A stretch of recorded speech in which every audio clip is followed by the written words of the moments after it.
సేవకులకు ప్రభు పేరట వందనములు శుభములు తెలియజేస్తూ ఉన్నాను. ప్రియులారా, ప్రార్థన చేసుకొని మనం కొన్ని మాటల్ని ధ్యానిద్దాం. ప్రార్థన. దయగలిగిన మా ప్రియ పరలోకమందున్న తండ్రి, పరిశుద్ధుడా, ఘనమైన దేవ, మీకే స్తుతి స్తోత్రాలు చెల్లిస్తూ ఉన్నాం.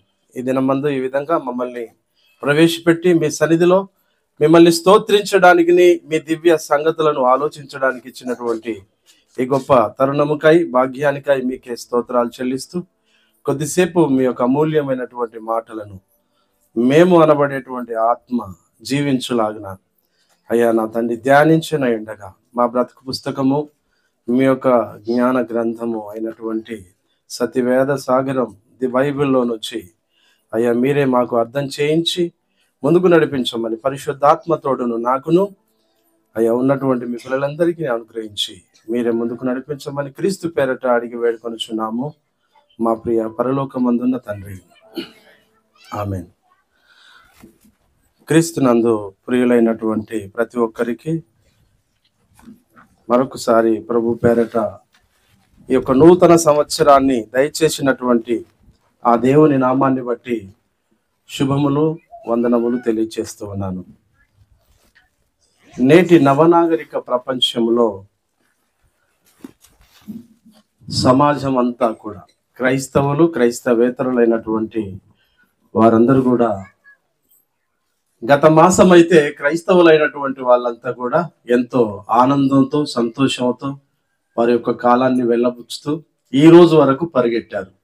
వారితో పాటు ఈ రోజు ఈ దినాన్ని అంటే గత గడిచినటువంటి ఒక 8 గంటలు 12 గంటల నుంచి మరి ఆ 12 దాటి ఒక క్షణమైన తర్వాత నుంచి సర్వ సమాజం అంతా, ప్రపంచంలో ఉన్నటువంటి అన్ని రకాల ప్రజలైనటువంటి వారంతా కూడా ఈ సంవత్సరాన్ని, ఈ నూతన సంవత్సరాన్ని ఒక వేడుకగా జరుపుకుంటున్నారు.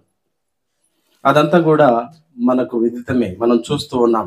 అయితే క్రైస్తవులైనటువంటి వారు చేసుకోవడంలో వారు ఏమంటున్నారు అని అంటే, దేవుడు ఆయన మమ్మల్ని ఇంతకాలం కాపాడాడు కాబట్టి కృతజ్ఞతగా క్రీస్తు వచ్చినటువంటి వేళ దాన్ని వారేదో మరి ధర్మశాస్త్ర క్యాలెండర్ను బట్టి లెక్కలు కట్టుకొని డిసెంబర్ 25 తారీఖు అని చెప్పేసుకొని అప్పటి నుంచి 8వ దినమున ఆయనకు సున్నతి చేస్తారు ధర్మశాస్త్ర ప్రకారంగా. దాన్ని లెక్కలో వేసుకొని జనవరి 1 కూడా దేవుడు మాకు ఇచ్చింది అని చెప్పేసి వీరు అనుకొనొచ్చు. వారు ఆ విధంగా పండుగలో ముందుకు వెళ్తున్నారు. అయితే ప్రియులారా, మరి దేవుని యొక్క మరి జ్ఞానాన్ని బట్టి, దేవుడిచ్చినటువంటి మాటల సంపుటి అనేటువంటి బైబిల్ని బట్టి మనం ఎప్పుడు పండుగ చేసుకోవాలి, ఏ దినమున చేసుకోవాలి అని అంటే బైబిల్ చెబుతుంది కొన్ని మాటలు. మనిషి యొక్క జీవితం ఎలాంటిది? నీటి ఆవిరి లాంటిది, అలాగే గడ్డి పువ్వు లాంటిది, ఇంతలో కనబడి అంతలో మాయమైపోయేటువంటి ఆవిరి లాంటిది అనేటువంటి మాటలు. అంటే ఒక క్షణం గడిస్తే గడిచినటువంటి ఆ క్షణంలో మనం ఉన్నాము అని అంటే అప్పుడే ఆయన్ని స్తుతించాలి. అంటే ఒక గడియ, ఆ తర్వాత గంట, తర్వాత రోజు, వారము, నెల, సంవత్సరం, ఇలా గంటల తరబడి మరి నిమిషాల తరబడి పండుగలు చేసేటువంటి అవకాశం లేదు కనుక సంవత్సరానికి ఒకసారి చేసుకుందాం అనేటువంటి ఆలోచనతో ఈరోజు క్రైస్తవ ప్రపంచం కూడా మరి ఇలాంటి మరి వేడుకల్ని జరుపుకుంటూ ఉన్నారు. అయితే ప్రియులారా, మరి ఏదేమైనప్పటికీ దేవుడు కాపాడాడు, ఆయన కరుణ చూపాడు. ఈరోజు ఒక సంవత్సరం పెరిగింది అంటే మన ఆయుష్ తగ్గిందనేటువంటి సత్యాన్ని కూడా మనం ఈ సమయంలో నేర్చుకోవాలి. 2025 సంవత్సరం అయిందంటే మన ఆయుష్ కాలంలో ఒక సంవత్సరం తగ్గిపోయినటువంటి మరి దాన్ని గుర్తు చేసుకుంటే ఆ గడిచిపోయినటువంటి కాలంలో దేవుని కోసం ఏం చేశాము, ఎలా బ్రతికాము అనేటువంటిది మన ముందున్నటువంటి ప్రశ్న. అయితే ప్రియులారా, ఈరోజు దేవుడు మనలను నూతన సృష్టిగా చూడాలనుకుంటున్నాడు. శాశ్వతమైనటువంటి ఆనందాన్ని ఆయన ఇవ్వాలనుకుంటున్నాడు. మరి అలాంటి ఆనందం ఏ విధంగా వస్తుంది, ఏం చేస్తే వస్తుందో కొన్ని మాటల్ని మనం దేవుని యొక్క గ్రంథంలో నుంచి ఆలోచన చేద్దాం. ప్రియులారా, ఫిలిప్పీలకు రాసినటువంటి పత్రిక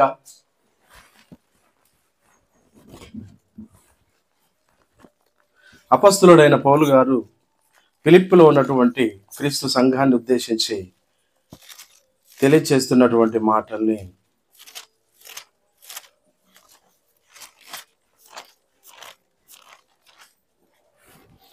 నాలుగో అధ్యాయము 4వ వచనం.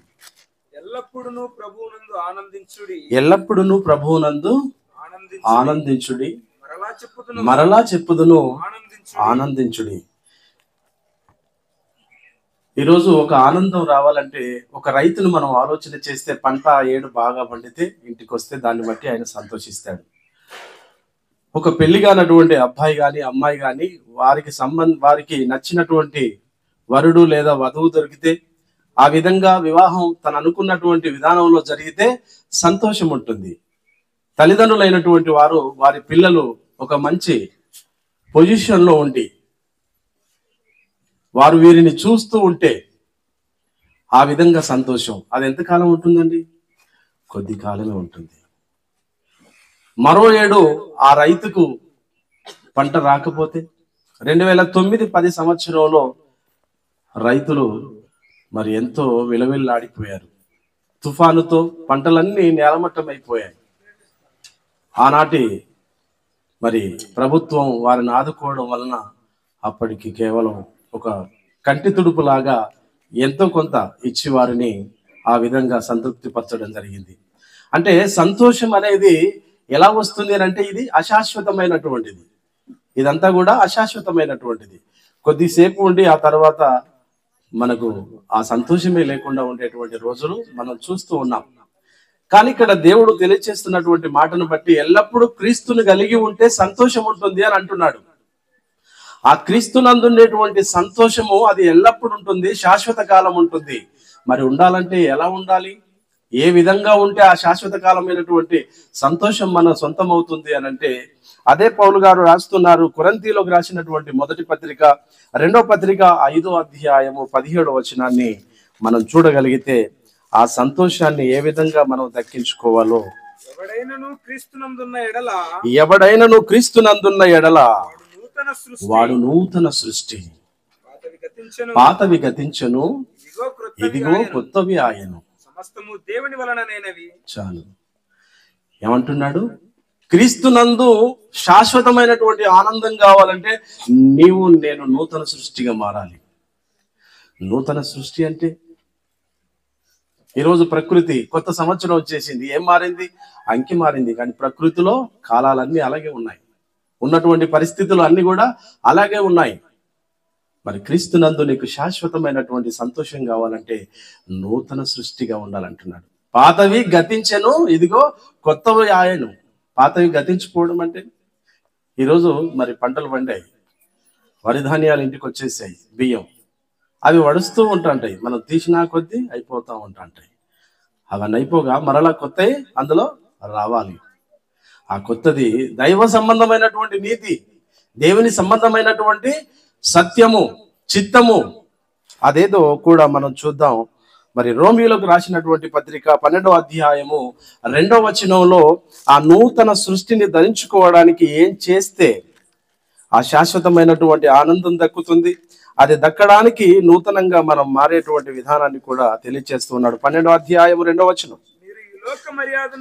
మీరు ఈ లోక మర్యాదను అనుసరింపక ఉత్తమమును అనుకూలమును సంపూర్ణమునయ్యున్న దేవుని చిత్తమేదో పరీక్షించి తెలుసుకొనుట వలన మీ మనస్సు మారి నూతన మగుట వలన రూపాంతరం పొందితే నూతన సృష్టి అంటున్నాడు. దేవుని యొక్క చిత్తము, ఆయన అనుకూలమైనటువంటిది, ఉన్నతమైనటువంటి ఆ చిత్తాన్ని జరిగించడమే నూతన సృష్టిగా మారడం. అలా జరిగించడానికి రూపాంతరం చెందాలంటున్నాడు. రూపాంతరం అనగానే మనకు మిస్టరీగానే ఉండొచ్చు. చదువుకున్నటువంటి సైన్స్ స్టూడెంట్స్కి ఆ విషయం చాలా చక్కగా అర్థమవుతుంది. రూపాంతరం చెందడం అంటే, ఒక గొంగలి పురుగు సీతాకోక చిలుకగా మారుతుంది. ఒక విత్తనం మట్టిలో కలిసిన తర్వాత మొక్కగా బయటకు వస్తుంది. అది రూపాంతరం. ఈరోజు మరి ఈ వెండి తెరల మీద చూపించేటువంటిదంతా కూడా అదంతా కూడా డూపు. అది రూపాంతరం కాదు. అది జస్ట్ కొద్దిసేపు ఒక 3 గంటలు ఎంటర్టైన్మెంట్ చేసేటువంటి పద్ధతి తప్ప రూపాంతరం అంటే ఇది ప్రకృతిలో పెట్టాడు. కాబట్టి ఆ విధంగా రూపాంతరం పొందితే దేవుని యొక్క చిత్తాన్ని, ఆయన ఉన్నతమైన అనుకూలమైనటువంటి ఆయన చిత్తాన్ని కనుగొనడానికి నువ్వు పరీక్ష చేయాలి. పరీక్ష అనేది చాలా కష్టమైపోతుంది ఈరోజు. దేవుని సన్నిధికి రావడానికి ఎందుకో మరి ఇండియన్ టైం అనేటువంటిది మరి పాశ్చాత్య కంట్రీలకు మనకున్నటువంటి టైం చాలా తేడా ఉంటుంది. వారు గంట అంటే 2 గంటల లేట్ ఉంటుంది ఇండియా టైం పంక్చువాలిటీ. మరి క్రైస్తవుల్లో కూడా అది అలాగే కొనసాగడం మరి ఇది చాలా విచారకరమైనటువంటి విషయం ప్రియులారా. రూపాంతరం నువ్వు చెందాలే. రూపాంతరం చెందగలిగినప్పుడే నూతన సృష్టిగా అవుతావు. నూతన సృష్టిగా అయినప్పుడే నువ్వు శాశ్వతమైనటువంటి ఆనందాన్ని దక్కించుకోగలుగుతాం. మరి అలాంటిది బైబిల్ గ్రంథమందు ఎవరైనా అలా జీవించారా? అలా శాశ్వతమైనటువంటి ఆనందాన్ని దక్కించుకున్నారా అని ఒకసారి మనం బైబిల్లోనికి చూడగలిగితే ప్రియులారా, క్రీస్తు పూర్వము సుమారు మరి 1000 సంవత్సరాల క్రితం అబ్రహాము కుమారుడైనటువంటి ఇస్సాకు గారు, ఆ ఇస్సాకు గారు కూడా వృద్ధాప్యంలో రిబ్కా ద్వారా కన్నటువంటి కుమారులు ఎవరు? ఏశావు, యాకోబు. వారిద్దరూ మరి వారు తన తల్లి గర్భంలో ఉన్నప్పుడే పెనుగులాట జరిగింది. ఆ విషయాన్ని మరి రిబ్కా గారికి మాత్రమే దేవుడు తెలియచేయడం జరిగింది. 32వ అధ్యాయము ఆదికాండము 32వ అధ్యాయము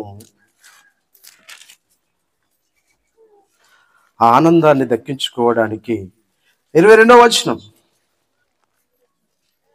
ఆ రాత్రి అతడు లేచి తన ఇద్దరు భార్యలను, తన ఇద్దరు దాసీలను, తన 11 మంది పిల్లలను తీసుకొని ఓకే, దీనికంటే ముందు అయితే వారు కడుపులో ఉన్నప్పుడే వారు పెనుగులాడడం జరిగింది. అలా జరిగినప్పుడు నేను బ్రతుకుట ఎందుకు తండ్రి అని యెహోవాకు ఆ తల్లి గారు మొరపెట్టుకుంది.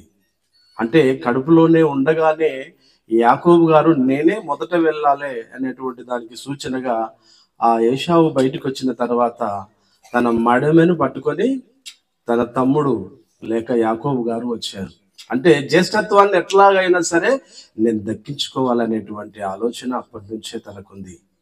ఆ ఆలోచన నెరిగినటువంటి తల్లిగారు ఏం చేసింది? అలా వారు ఎదుగుతున్నటువంటి క్రమంలో వేటగాడుగా మరి ఏశావు గారు ఉంటారు, మరి గొర్రెలను కాసేటువంటి వాడుగా యాకోబు గారు ఉంటారు. అలా తన తండ్రి అయినటువంటి ఇస్సాకు గారు వృద్ధాప్యంకి వచ్చిన తరువాత ఇక వారిని దీవించేటువంటి విషయం వస్తుంది. ఆ దీవించేటువంటి విషయానికి వచ్చేటప్పటికి ఆ యాకోబు గారికి ఉన్నటువంటి కోరిక మనందరికీ తెలిసిందే. నేను మిమ్మల్ని ఆశీర్వదించడానికి నా పెద్ద కుమారుడు అయిన ఏశావును వాడికి వెళ్ళి ఒక మంచి జంతువును వధించి తీసుకుని వచ్చి నాకు మంచి మాంసంతో కూడినటువంటి భోజ్యములను సిద్ధం చేసి పెట్టమని చెప్పినప్పుడు అతను అడవికి వెళ్ళగానే తల్లికి తెలిసినటువంటి విషయం ఉంది కదా. తల్లి ఏమిన్నది? ఆయన కడుపులో నుండి వచ్చినప్పుడే జ్యేష్ఠత్వాన్ని కొట్టేయాలన్నటువంటి ఆలోచనతో వచ్చిండు. అయితే ఒకసారి తన తండ్రి ఈ ఆహారాన్ని తనను ఆశీర్వదించడానికి ముందే మరి ఏశావు గారు వేటకు వెళ్ళి ఎటువంటి వేట పడనప్పుడు నిరాశతో వచ్చినప్పుడు ఆకలితో ఉన్నప్పుడు అప్పుడు యాకోబు గారు చిక్కుడుగా కూర ఎర్రనిది వండుకుంటున్నప్పుడు అది నాకు పెట్టేయి అని చెప్పేసి అడిగినప్పుడు సరే అన్నా నేను పెట్టేస్తా అని చెప్పేసి ఆయన చెప్పాలి. కానీ ఆ పుట్టుకలో నుంచే ఉన్నటువంటి గర్భంలో ఉన్నప్పుడే ఉన్నటువంటి ఆ జ్యేష్ఠత్వపు హక్కును కొట్టేయాలన్నట్టు నీ జ్యేష్ఠత్వ హక్కు నాకు ఇచ్చేస్తే నేను వండుకున్నటువంటి ఈ కర్రీని నీకు పెట్టేస్తా అని చెప్పేసి దానికే ముందు పెట్టేసి అని చెప్పేసి ఆయన ఆలోచించకుండా జ్యేష్ఠత్వాన్ని అమ్మేసుకున్నాడు. దాన్ని తృణీకరించెను అనేటువంటి మాట దేవుడు గ్రంథమందు వ్రాయించాడు. ప్రియులారా, మరి ఆ విధంగా జ్యేష్ఠత్వాన్ని కొట్టేసిండు.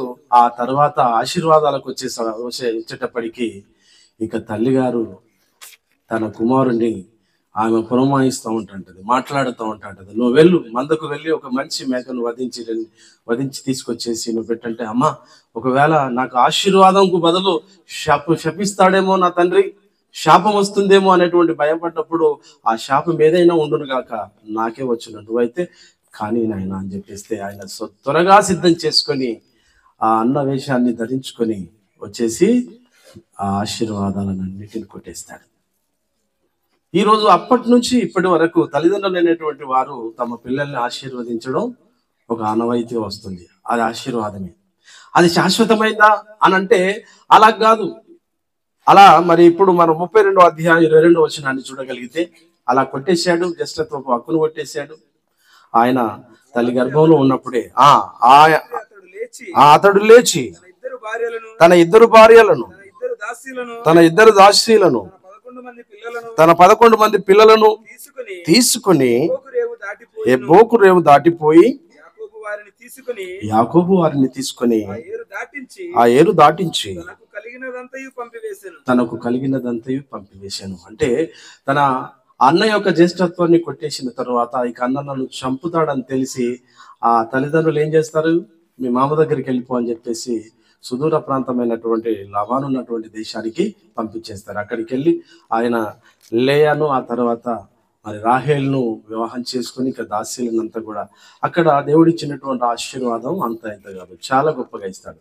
అవన్నీ కూడా తిరిగి తీసుకొని వచ్చేటువంటి టైంలో మరి తన తండ్రి గారిక చనిపోయేటువంటి ఆ పరిస్థితి మరి వచ్చినప్పుడు ఆయన తిరిగి వస్తున్నటువంటి ఆ వేళ మరి అన్నకు ఇంకా కోపము చల్లారక ఉన్నట్టుగా తను గమనిస్తాడు. ఒక దూతను పంపించినప్పుడు ఆ దూతతో కొన్ని కానుకల్ని పంపించినప్పుడు యాకోబు గారు అవి స్వీకరించాడు. ఏశావు గారు ఇక నా మీద కోపమే ఉన్నదేమో అంటే తండ్రి నుంచి వచ్చినటువంటి దేవుని యొక్క వాగ్దాన ప్రకారంగా ఆశీర్వాదం ఏదైతే ఉందో తనకున్నటువంటి దాసీలు పిల్లలు ఆ ఉన్నటువంటి గొర్రెల మందలు ఎన్నెన్నో మరి ఆయనకున్నటువంటి అంత ఆస్తితో ఆయన సంతృప్తిగా లేడు.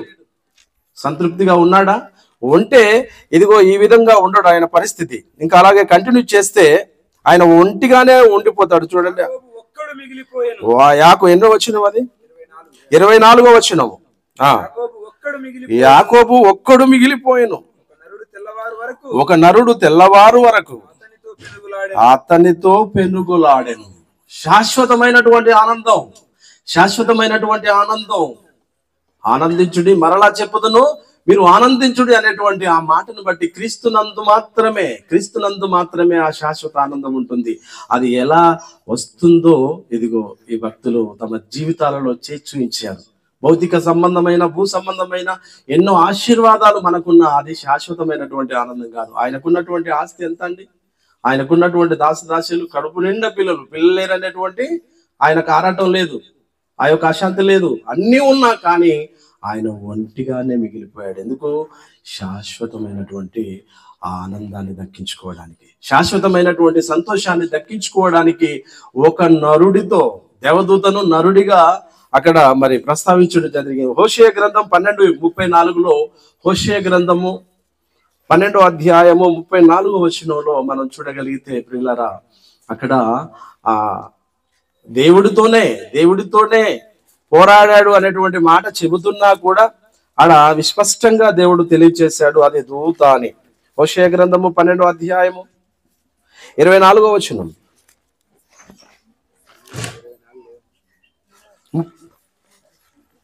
హోషేయ 12:34 కూడా ఉంది కదా. 3-4 వచనాలు. తల్లి గర్భమందు యాకోబు తన సహోదరుని మడిమెను పట్టుకొనెను, మగసిరి కలవాడై అతను దేవునితో పోరాడెను. ఇంకా అతను దూతతో పోరాడి జయమొందెను. శాశ్వతమైనటువంటి ఆశీర్వాదం, శాశ్వతమైనటువంటి ఆనందాన్ని దక్కించుకున్నాడు. ఎవరితో పోరాడాడు? దేవునితో, అనగా దేవదూతతో. పూర్వకాలమందు దేవుడు నానా విధములుగాను నానా సమయములను ఎలా మాట్లాడాడు? దేవదూతల ద్వారాను ప్రవక్తల ద్వారాను మాట్లాడాడు. అది మనకు ఫండమెంటల్ తెలిసినటువంటి విషయం. ఇక్కడ మరి యాకోబు గారు శాశ్వతమైనటువంటి ఆనందాన్ని, శాశ్వతమైనటువంటి ఆ సంతోషాన్ని దక్కించుకోవడానికి తన జీవితాన్ని ఎలాగా త్యాగం చేసుకున్నాడు. ఎన్నెన్నో మోసవాడుగా ఒక మోసగాడు అనేటువంటి ఒక అపవాద అతనికి వచ్చేసింది. ఆయన ఇక్కడ తన పేరు మార్చాడు. చూడండి, అదే మరలా మనం 32 ఆదికాండము. అప్పుడు ఆయన నీవు దేవునితోనూ మనుష్యులతోనూ పోరాడి గెలిచితివి కనుక ఇక మీదట నీ పేరు ఇశ్రాయేలే గాని యాకోబు. నువ్వు మోసవాడి కాదు, ఇక దేవునితో పోరాడి గెలిచినటువంటి వాడవు. ఇశ్రాయేలు అని అంటే దాని అర్థం ఏంటంటే ప్రియులరా, దేవునితో పోరాడువాడు. దేవునితో పోరాడువాడు, దేని విషయంలో దేవునితో పోరాడువాడు. శాశ్వతమైనటువంటి ఆనందం కోసం, శాశ్వతమైనటువంటి సంతోషం కోసం.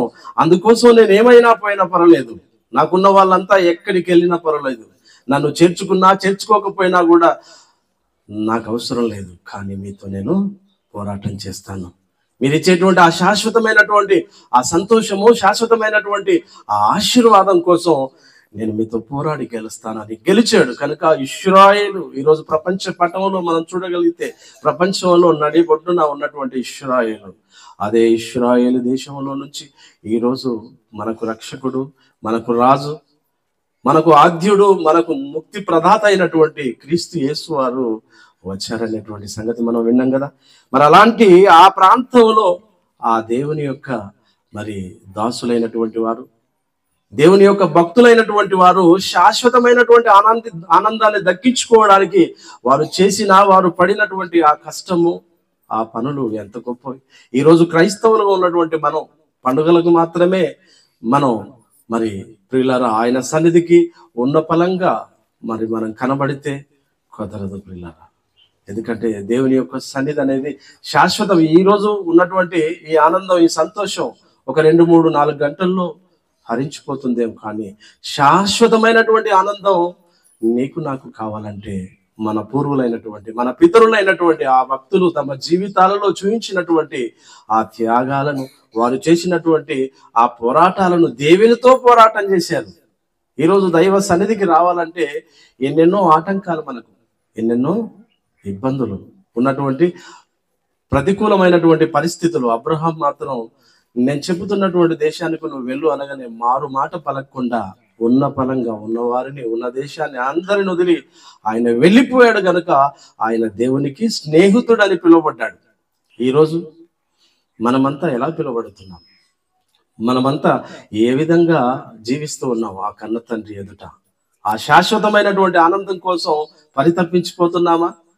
మరి ఆ వరుసలోనే దావీదు మహారాజు గొర్రెల కాపరిగా ఉన్నటువంటి అతను తన అన్నలంతా కూడా అతన్ని చీకొట్టేసి, నువ్వు వెళ్ళరా, నువ్వు అసలు ఇక్కడ యుద్ధంలో పనికిరావు అని చెప్పేసి ఆయనను చిన్న చూపు చూసినప్పుడు దేవుడు అతన్నే ఎన్నుకొని ఒక ఇశ్రాయేలీలను, తను ప్రేమించినటువంటి ప్రజలను ఏలేటువంటి రాజుగా చేశారు.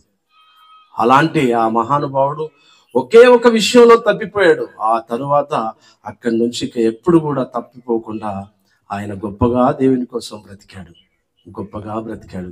అందుకే ఇతను నా ఇష్టానుసారుడైనటువంటి మనుషుడు, ఇతని యందు నేను ఆనందిస్తున్నానని ఒక దావీదు గురించి చెప్పినటువంటి దేవుడు ఈరోజు మన గురించి చెప్పగలడా? అలాగే క్రీస్తు యేసు వారు మరి దేవునితో సమానంగా ఉండేటువంటి ఆ మహద్భాగ్యాన్ని ఆయన వదులుకుని వచ్చేసి లోకమందు దేవుని యొక్క చిత్తాన్ని నెరవేర్చాడు. ఆ విధంగా నెరవేర్చినందుకు ఈయనే నా ప్రియకుమారుడని ఆయన గురించి దేవుడు మాట్లాడాడు. కాబట్టి ఆ విధంగా ఇంకెంతో మంది భక్తులు ఉన్నారు ప్రియులారా. కాబట్టి మనందరికీ శాశ్వతమైనటువంటి ఆనందం కావాలంటే ఎల్లప్పుడూ ఆయన యందు సంతోషించేటువంటి విధానం ఈ లోక మర్యాదను అనుసరించి చేయకుండా దేవుని యొక్క మర్యాద ఉంటుంది, దేవుని యొక్క నీతియుక్తమైనటువంటి ఆ పద్ధతులు ఉంటాయి. ఆ విధంగానే ఈ ప్రపంచం అంతా కూడా జీవించాలి, ఆ విధంగా ఉత్సవించాలి. అంతేగాని మానవ సంబంధమైన మనిషి యొక్క మట్టి మెదడు నుంచి వచ్చినటువంటి ఆ ఆలోచనలతో కూడుకున్నటువంటి వాటికి తావీయకుండా దేవుని యొక్క చిత్తం అనుకూలమును, ఉత్తమమును, అనుకూలమునైనటువంటి ఆయన చిత్తం ఏదో పరీక్షించి తెలుసుకొని మన పితరులైనటువంటి ఆ భక్తుల యొక్క అడుగు జాడల్లో నడవగలిగితే మనకు శాశ్వతమైనటువంటి ఆనందం దక్కుతుంది, శాశ్వతమైనటువంటి ఆ ఆశీర్వాదం దక్కుతుంది. ఆ ఆశీర్వాదాన్ని ఇవ్వడానికే యేసుక్రీస్తు వారు వచ్చారు. ఆ మహిమైశ్వర్యాన్ని మనం పొందుకోవడానికి మనమంతా కూడా మరి ఆ విధంగా పాటుపడాలని తెలియచేస్తూ దేవుని యొక్క మాటల్ని ముగిస్తున్నాను.